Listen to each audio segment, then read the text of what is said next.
Welcome to the Complete Beginner's Guide to Exanima. First, I'd like to mention that if you get stuck or have a question about something, to check out the in-game manual. It has most of the important information that you need to know. And it can be accessed through the main menu or the pause menu. Secondly, I'd like to suggest going to practice mode before anything else, which you can find in the Arena tab. Now we'll be going over everything from the in-game manual and a little more. First up, we have movement. Non-combat movement is pretty simple. You can use WSAD to move your character around, but generally you're going to be using right click to guide your character along. To sprint, you have to pull your cursor far enough away from your character to get the double arrows, and then hold shift. To switch between non-combat and combat, you press tab, and in combat mode you can still hold right click to do your normal non-combat movement. Combat movement is cursor centric, meaning that all your movements are from your character's perspective as if he's facing the cursor. It sounds complicated, but with some practice, it gives you incredible freedom of movement. The easiest way to think of it is W will always make your character go towards the cursor, while S will make him go away. A is always clockwise, and D is always counterclockwise. It's going to feel pretty weird moving around like this, especially when your character gets to the top of the screen and everything kind of feels inverted, but it's really going to give you an edge to be able to fight from every angle and not have to move your camera around so much. There are two ways to change your camera position. One is to hold the middle mouse button down and drag your mouse left or right. And you can also go up and down to change your perspective and then just release where you want it. And then the other way is to put your cursor where you want your camera to be pointed to and then hit the V button. And it's going to snap to that position. You can also zoom in and out with scrolling the mouse wheel.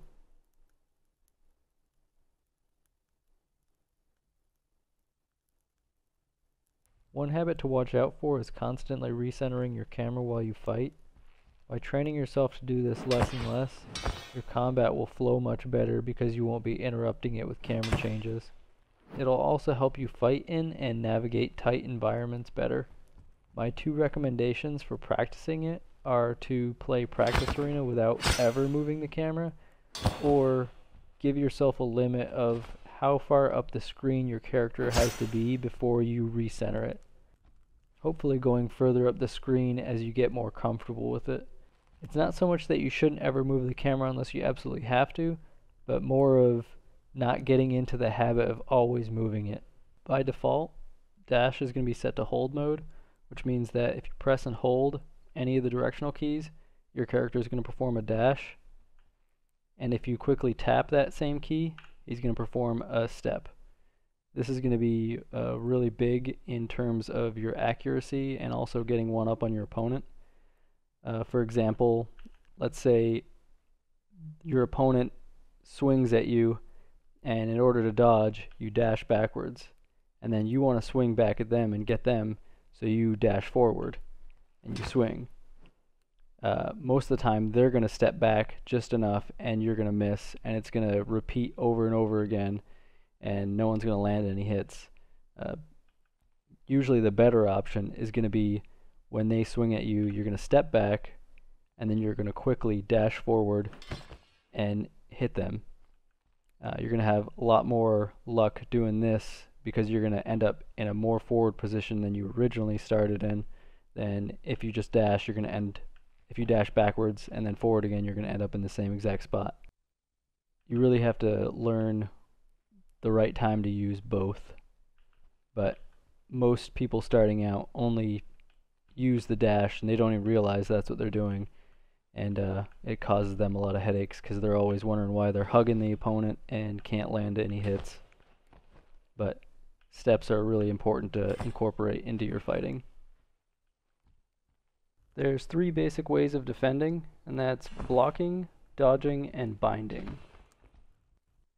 While not attacking, your character will automatically attempt to block incoming attacks. All you have to do is keep your cursor over them, and faster weapons have a higher chance of blocking, but even with a fast weapon, there's a good chance that a attack is going to get let through your guard, and blocking alone shouldn't be relied on to keep your character safe. Dodging attacks is a much more reliable way to avoid damage altogether. You can even continually backstep from an opponent to give you a little bit of breathing room and allow you to regroup if the fight's getting a little bit hectic. But if you're too close to dodge, you can just bind your enemy's attack by walking straight into them and pressing your body up against theirs. This way, they either won't be able to attack altogether, or their attacks are going to do minimal damage.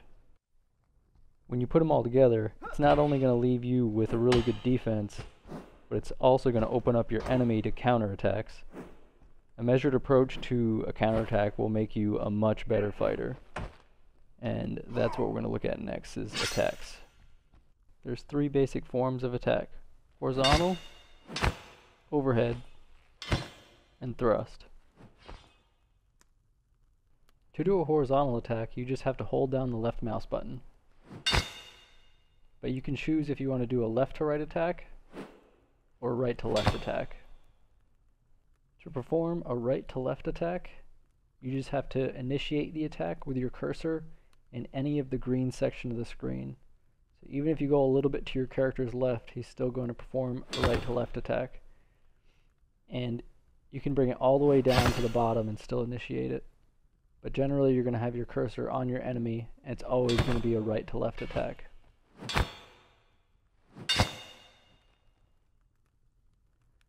The left to right attack is the one that beginners generally have a problem with consistently performing. And that's because it's not as easy as the right to left attack, where you can just initiate it. You have to bring your cursor about 20 to 30 degrees to your character's left, at least, and then click and drag over. Otherwise, he's still going to perform a right to left attack.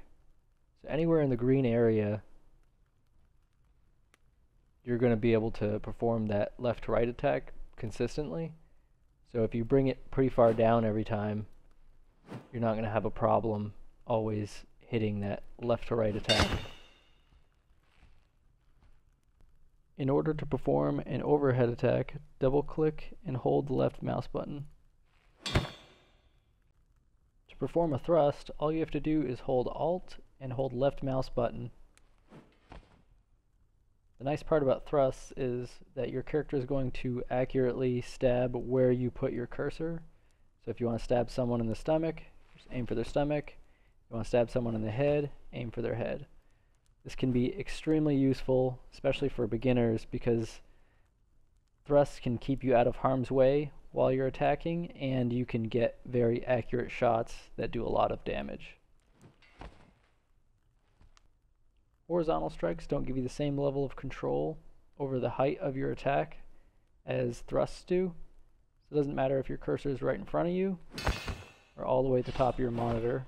Your character is going to perform the attack the same way they would in either place. One way to control the height of your attack is using crouch. It's really only good for if you have a downed opponent or if you want to hit underneath someone's shield. This also works with overheads. For instance, if you have a downed opponent and you want to swing at them, if you do an overhead, your weapon's not going to go down far enough to reach them most of the time. But if you do an overhead and crouch, you're definitely going to get them. You can also use it to add power to your overheads on a standing opponent. The only problem is it's going to put you off balance, and if you miss or if they block it, you're going to get punished for it. Dragging is basically moving the cursor to engage your character's hips during an attack to increase its speed and power. Normally, during an attack, if you're just holding your cursor on your enemy, your character's hips and lower body are just going to stay stationary. But if you drag an attack over, you're going to also incorporate them in your attack and speed up the attack, or if you do a wind up, it's going to speed it up and add power, but the overall quickness of the attack is going to be slower than just adding speed to it. You can also use this for an overhead attack to create a diagonal overhead attack. This is useful for getting around someone's shield or block, and it also adds a little bit of sideways momentum to hopefully knock them over. One tip for cursor position is to keep it slightly behind your opponent instead of like right on them.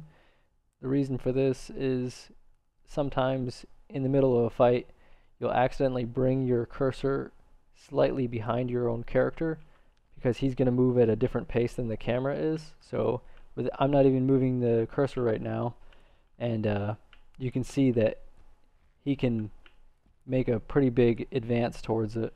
So sometimes, like if it's too close and you go past, he's going to turn around.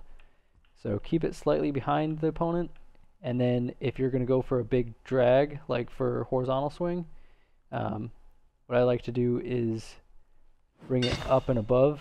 That way, if you're doing like a big cursor movement, you're not going to do something that's going to cause your character to do some weird stuff like that. To open your inventory, you can either hit I, or you can double click on your character. You can also double click on containers to open them, and you can drag items from the container directly onto your character or into your inventory.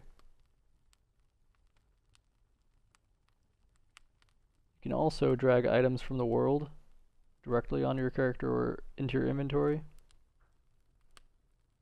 And let's say you've got a whole bunch of containers opened at once. You can either left click the X to close them, or right click anywhere in the window to close them, or to close all open windows at the same time. You can hit tab to go into combat mode, and that'll close everything. You'll notice in your inventory that you have a primary and secondary loadout to switch between.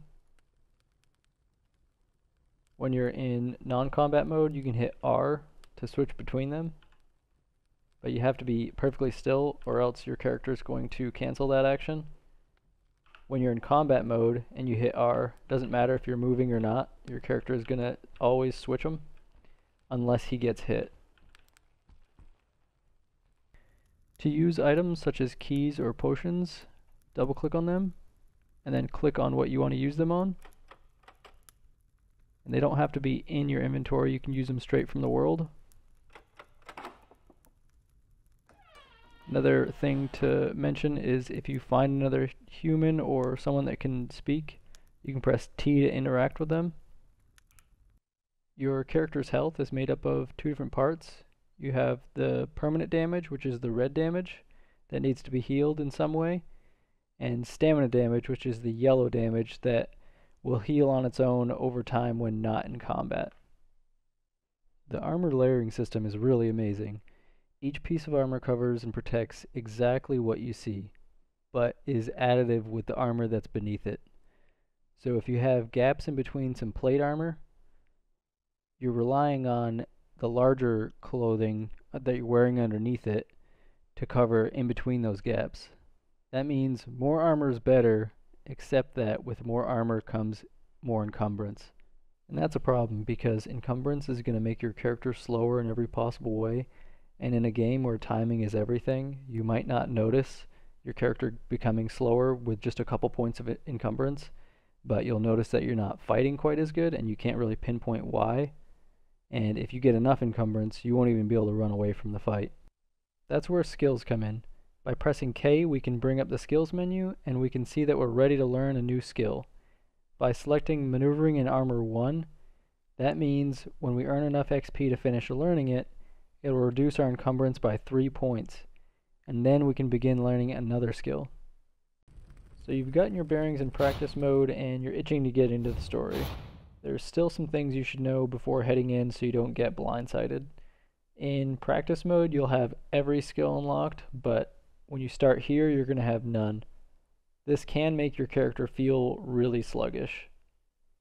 The start of the game is when you're at your most vulnerable. Be prepared to die a few times, but you'll keep about a quarter of your XP as global experience for your next character, and you can earn up to 5 global skill points. So your future characters, if you earn enough, can start out with skills already. Another difference from practice mode is instead of fighting in an open, well-lit area, you're going to be fighting in tight, dark spaces with clutter all over the floor that you can trip on. If you do run into an undead that's aggressive and they're in one of these areas that's going to be hard to fight in, you can always go into combat mode and slowly back away from them and lead them to a place that's going to be better to fight. If you can lead them to a well-lit area, this will give you a chance to switch to a two-handed weapon if you have one in your secondary loadout. Shorter weapons are really only good for thrusting attacks, because if you try to swing something small like this, you only have this tiny area to hit someone with, and if you hit with your hand or your arm first, it's not going to count as a hit, and you won't do any damage. Also, with longer weapons, the end of the weapon is going to swing faster than a short piece, so like you'll do more damage if you hit here than here, where that spike would end, because it's going to be moving faster at the end of the arc.